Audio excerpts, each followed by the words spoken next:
Nowadays, most of the content that we watch is available on the web, whether it's through streaming apps or even just websites. And that's why we've seen the rise in popularity of smart TVs. Although TVs that run on good operating systems and have access to a wide range of apps can be pretty pricey. And that's why Coocaa's 4K affordable Android TV is so interesting. It runs on the official Android TV OS and is available for a reasonably affordable price of 1,799 ringgit. I recently unboxed this TV and I've had some time to watch some movies, play some games, and generally fiddle around with the TV.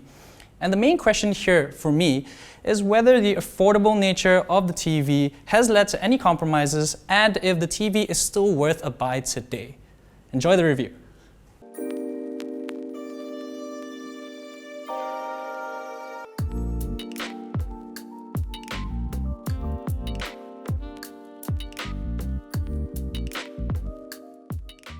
For some background, Coocaa is owned by Chinese company Skyworth and was only launched in Indonesia, Thailand, and Vietnam in 2018.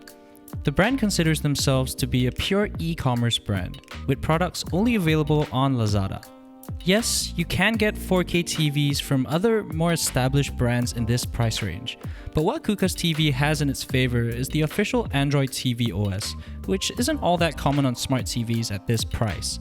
In my experience with budget smart TVs, you don't really get a great experience with the UI, and oftentimes I end up reverting to a plugged-in laptop or even just an Android set-top box.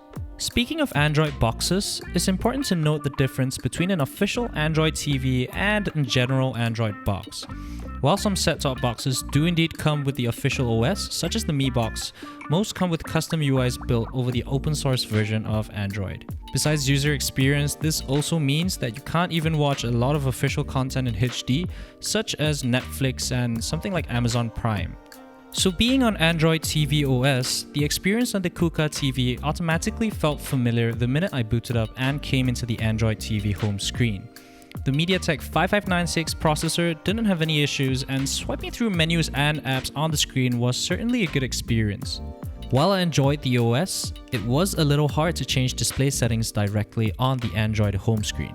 Instead, to tweak things like brightness and viewing profiles, I had to hit the source button on the remote, change live TV settings before switching back to Android TV. A pretty troublesome process overall. The Android OS also took a while to boot every time I turned on the TV, so that's something that was also a tad troublesome. Given that the majority of content that I watch is on Netflix and YouTube, it was certainly nice that I had a dedicated Netflix button that I could use. Like most Android TVs, it comes with a microphone button which you can use to send voice commands to Google Assistant. During my earlier unboxing video, I did have some initial issues getting the mic function on the remote to work. Strangely enough, I didn't see any instructions on this in the manual, but a quick search online showed me that you have to put the remote into Bluetooth pairing mode to connect it to the TV and to be able to use the mic function. You'll need to press and hold the left button on the D-pad and then press and hold the home button to put the remote into pairing mode. Then you can pair the remote via settings in the Android TV menu. So yes, Android TV works well enough. But when it comes to the viewing experience of the Coocaa TV, it was a little inconsistent, to be honest. On paper, the TV isn't missing anything here. As is on Android TV OS, there weren't any issues getting 4K content to run, and the TV even supports HDR. While digital terrestrial television in 1080i certainly looks good, there was quite a bit of noise for certain 4K shows I watched on Netflix. On the other hand, YouTube and native 4K videos loaded on a USB drive weren't as bad in terms of graininess. Overall, not unbearable, but definitely disappointing given what I was expecting from the TV. I plugged in my Nintendo Switch just to see if the graininess would be replicated, but everything looked pretty good on the 60Hz screen. Having a few rounds of Mario Kart with the team in the office, there weren't any issues with input lag, and it performed very much as I had expected it to. But when it comes to the build quality and general look and feel of the TV, I have to be a little bit critical. Yeah, the bezels are thin enough, the TV looks modern enough, but the finer details, the one you won't see through most videos or pictures, are a little bit rough. If you put a little pressure on the display, you literally feel the panel shift inward. and the edges of the TV, while slim, don't feel particularly well constructed.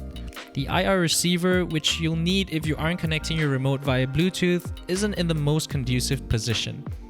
It's hidden away on the lower right side of the TV, and I'd personally prefer if it was located towards the center of the TV instead. The power button at the rear of the TV as well feels slightly dated. After having used the TV for an extended period of time, I'd have to say that the Coocaa 50Q5 is certainly worth a look if you're looking for a TV that packs the official Android TV OS. However, it is held back by several things. The build quality, for one, is a huge letdown for me, even at this price point. And the image quality is a little bit over-sharpened for my liking. Some clips look decent, while others, like Breaking Bad on Netflix, look horribly grainy. But it certainly got its strengths. A built-in digital tuner that supports my TV that lets you access my Freeview channels in up to 1080i, a fully certified and official Android TV experience, as well as a smooth enough performance from the built-in processor.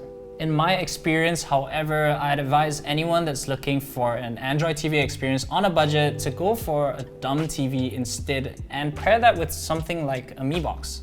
So before I end this video, some of you in the RKMD group asked some questions about the Coocaa 50Q5, which I will try my best to answer right now. So if you haven't heard of the RKMD group, it's our Facebook group which you can join by clicking on the link in the description box below. So first up, is that a real Android TV, and what's the Android version? So yes, this is the official Android TV OS on the TV, and it's built on Android 8.0. So the second question is the Malaysian version of the Coocaa 50Q5 using the Mali T860 GPU. And yes, it is using the dual-core Mali T860 MP2 GPU, as opposed to the Thai version which uses the T820. Number 3, please check whether they have HDR on Netflix. So yes, we have tested it, and Netflix on the TV does support HDR. Unfortunately, since we couldn't find a way to turn HDR off on the TV itself, it was a little bit difficult to tell if there was much of a difference with HDR on or off. But yes, as far as I know, HDR is supported on Netflix. So the last question is, does this thing have any trade-offs? I mean, it has to be cheap for a reason. Well, the build quality primarily, I would say.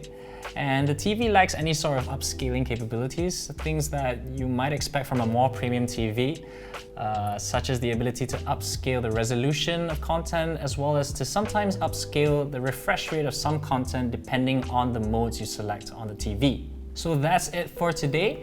If you enjoyed this review, make sure you give this video a thumbs up, like our Facebook page, subscribe to our YouTube channel, and hit the notification bell icon so that you can stay updated on any future videos. That's all for now. Bye.